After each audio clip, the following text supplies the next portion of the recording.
Much better. I've always considered myself more of a nature builder and not a actual structure builder. So for this series, I'm trying to challenge myself into building more structural things.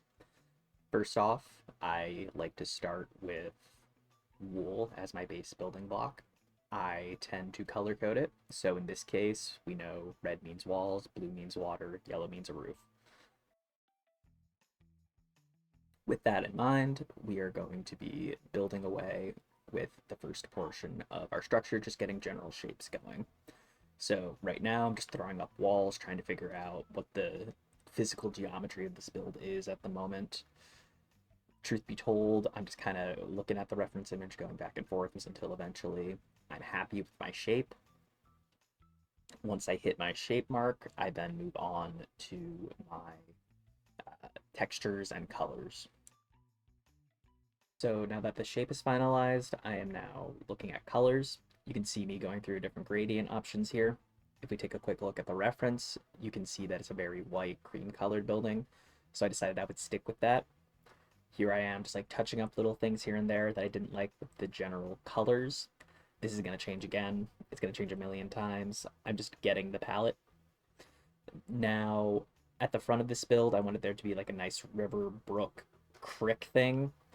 So here I am shaping out the river. You can see me deleting and adding layers. I started adding mud to the base of this river thing because I wanted it to seem deeper than it really is. And I believe it was Fwip said at one of his videos that he wanted the river to seem deeper, so he's using darker blocks down there. And I think that effect really is sold here.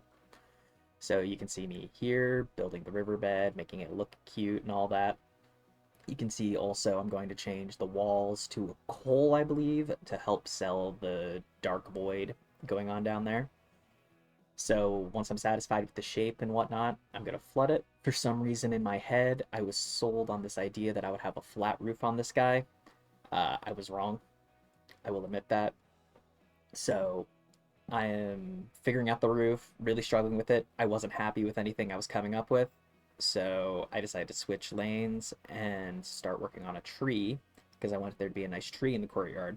Typically, I look at a good reference image and I use that reference to help me decide what looks good, what looks bad, and give me a general starting point. So I believe this is a Greek aspen tree.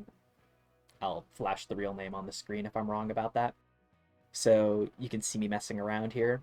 Typically when I build trees, I start with a log, then I go from slabs to either fences or fence gates, and then I build my leaves on top. At first I wasn't satisfied with the way the fence gates looked, so then I made the switch to the brick walls, and I liked how those seemed much thicker and much better. Here I am, once again, looking at a reference, deciding what I'm going to do with the roof, figuring that out. Roof that I did eventually settle on. I did have to fiddle with it for a while. I just decided to go with a nice simple slope, doing like little touch-up things. And this is when I thought I was going to be done with this build, but then I realized that I wasn't happy with it. So this is where I stopped for the night on the build and eventually went to bed and then decided to continue on the build again. So this is the end of day one of the build.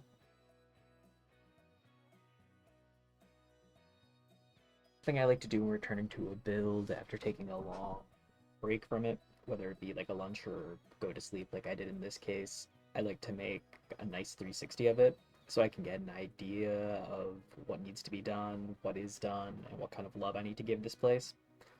First big step, yep, we're gonna go underground. And I decided there was no drama in this build, and I wanted to have some kind of drama. This is me clearing out the plot a little bit underground, just doing some prep work. Here I am again using wool. I am blocking out where I want the water to be because I want our underwater cave grotto thingy to have a water element in it. I am now building up the rock work a little bit, figuring out where there's going to be holes and tunnels and alcoves and whatnot.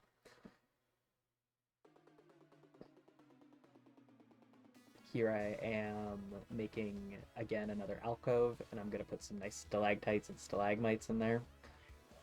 Over here is another portion of the tunnel. It's eventually where the crawl space that I'm going to talk about in a second.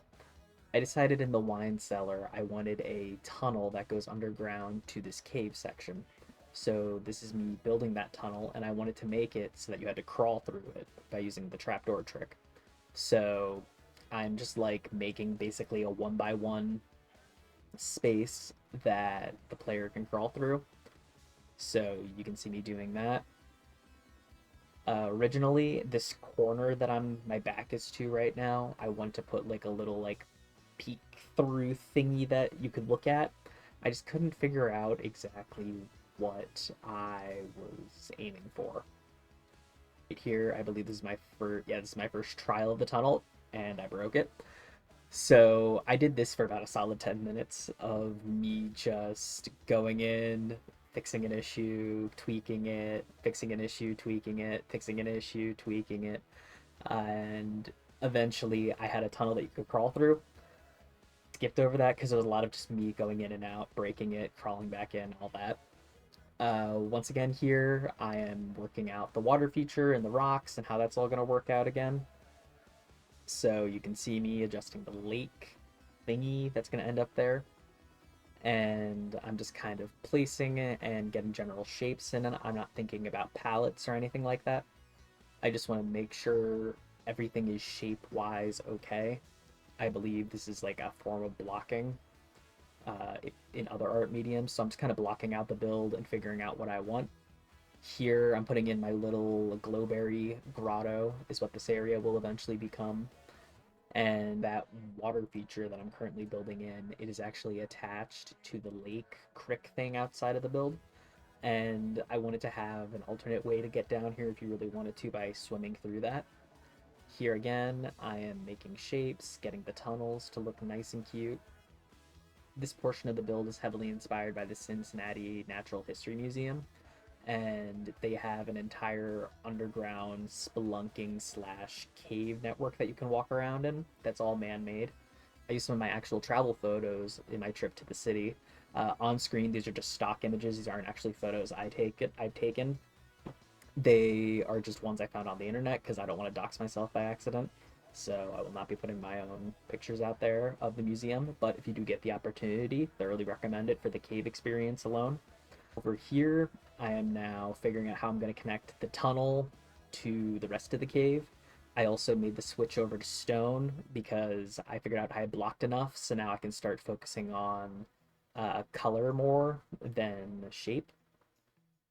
I'm also making sure there's no ugly like overhangs or anything that shouldn't be there. I'm still placing down some more stalagmites down on the ground. In a recent live stream, B-Dubs talked about how you can bake lighting in and how Etho did a really good job in his Hermitcraft Season 10 base. I'm going to go into Axiom, and I'm going to use the gradient tool to do a gradient from a very light concrete powder block all the way out to the mud. So in my original draft, I had black, and I found that to be super overwhelming in this kind of build. So instead, I made my upper limit the basalt, muddy mangrove root, and mud. And I think that helped the build overall because this dark gray lets you still kind of see what's going on. So I think this was a better decision for the build overall. So you can see me here tweaking the gradients a little bit and figuring out what's going to be light, what's going to be dark, and making it flow a little bit better. You can see me here noticing about, wait for it, I'm going to notice it in like 3 seconds, that there should be a lights reflecting on the ceiling above the lantern. So I'm going to go back into Axiom and use the gradient to blow that out a little bit. Yep, there I am. I just realized it. And I'm going to put a gradient there that will project outward, going from, again, the very bright concrete powder out to the mud. So this should help sell the light effect. The only thing I kind of regret mildly about this gradient is I wish I had started in the middle of it because it's not right next to where the light would be. But, you live and you learn, all that fun stuff. Here I am painting the cave mud, I believe. I'm gonna make it muddy real quick once I figure, there we go. So yeah, I painted the entire cave, most of the cave at least, into mud so that I can get a better idea of what the final result's gonna be. I picked the mud because it goes well with the stalactites and the stalagmites, and it also isn't as dark as I mentioned before with light baking that I'm trying to do in this cave section. And here I am getting the bits and pieces that I missed in Axiom and just cleaning things up. And then I'm going to go to this little grotto thing down here. And at first, I just wanted to fill it with like nature of some form, but I wasn't super happy with it.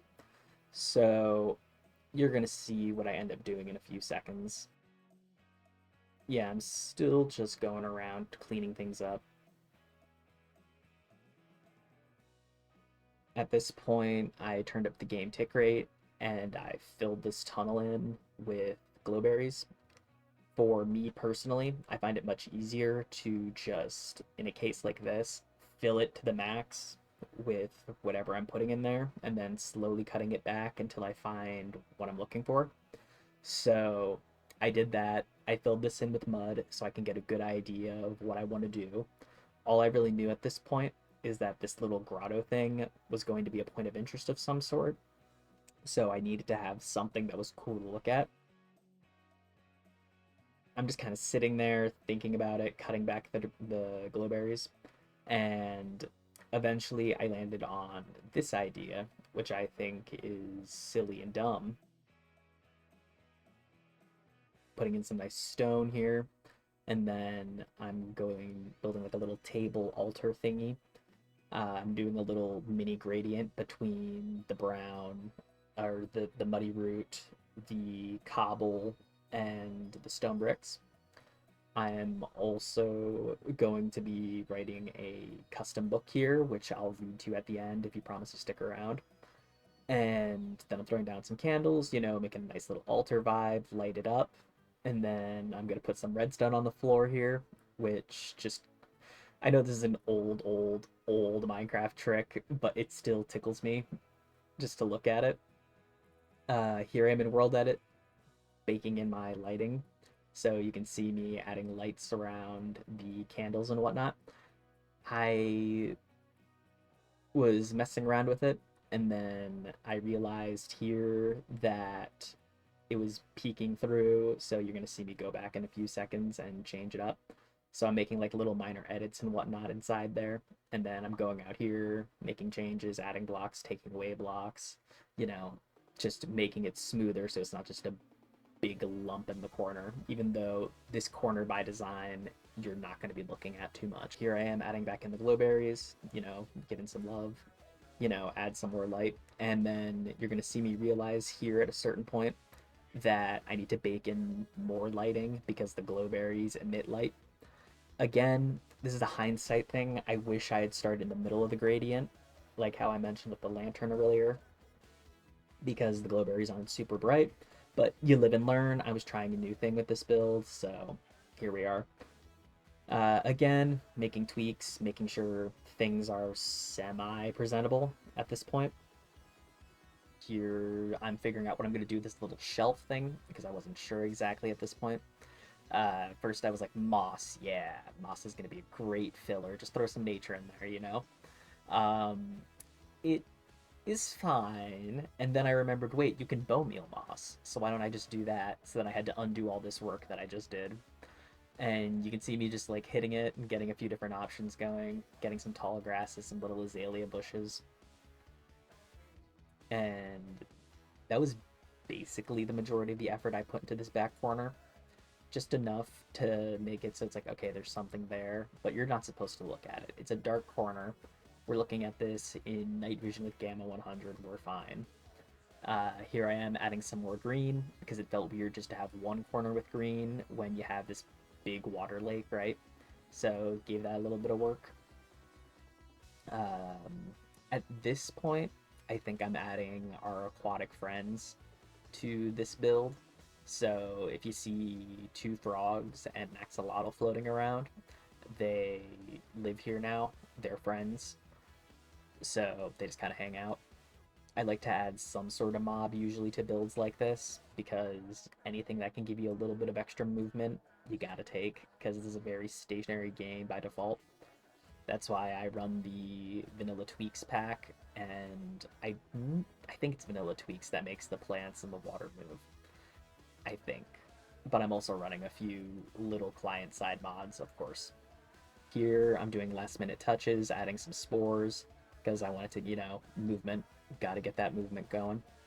I'm just hiding them up in the ceilings. They're not meant to be looked at. They're just there to add the particles. And this is the cave portion of the build done.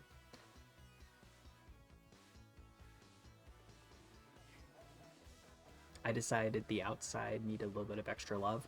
So this last portion of the video is me basically taking what I had before for the outside and completely gutting it and redoing it.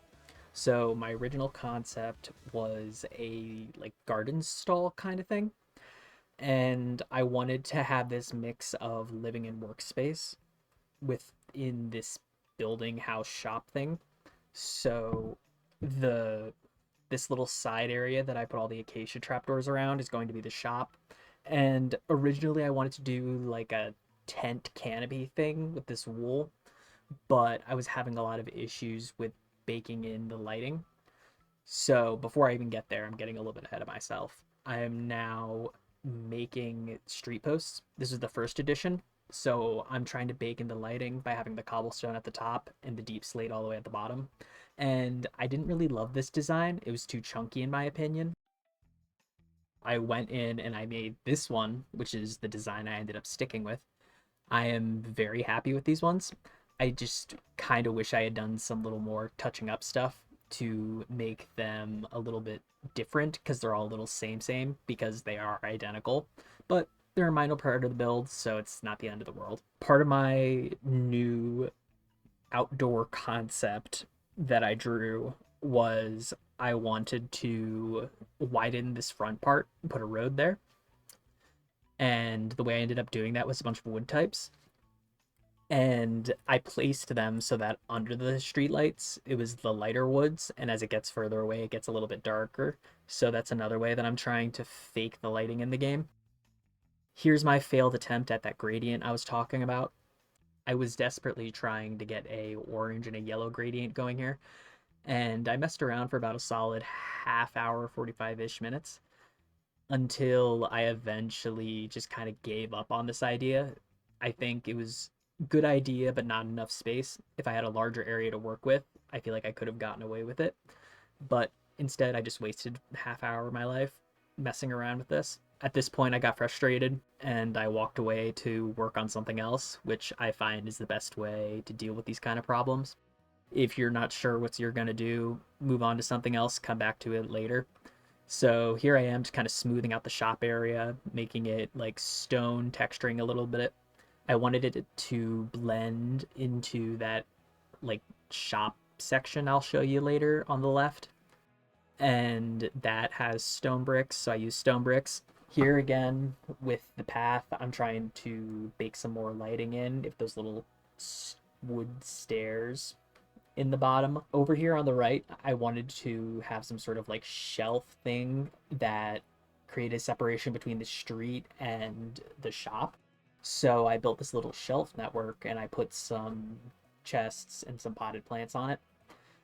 Here I am again, just doing some more texturing, adding a little safety barrier here, even though you'll see soon I'm going to add a sign to that section that says employees only. It felt weird having just a sheer drop off to water like that.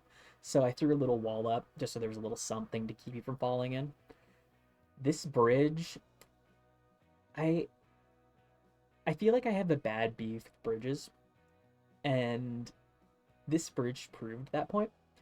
It was a pain because for some reason my brain cannot wrap itself around bridges, and I was scratching my head trying to figure out what the heck I'm gonna do with this bridge. Eventually, I go for a very like chill bridge, not chill bridge, a small form factor bridge, a bridge with a good small form factor that doesn't take over the corner of the build. I decided I want to stick with the same like end stone sandstone kind of palette so that it would blend in kind of with the build, because like in my head I imagine this in kind of like a Venice-ish neighborhood kind of thing. So having a little bridge with like the little island connection there seemed right. Once again, I'm just going around making little touch-ups. I think I'm putting flowers and stuff in the little shop there. And then I'm coming over here, adding a wall, taking some things away. You know, last minute details that I think will look good in the render. I hope you enjoyed the video. I hope you enjoyed watching. Please, please, please, please hit like, share this video. It means a bunch to me. Thank you for your time, and bye-bye.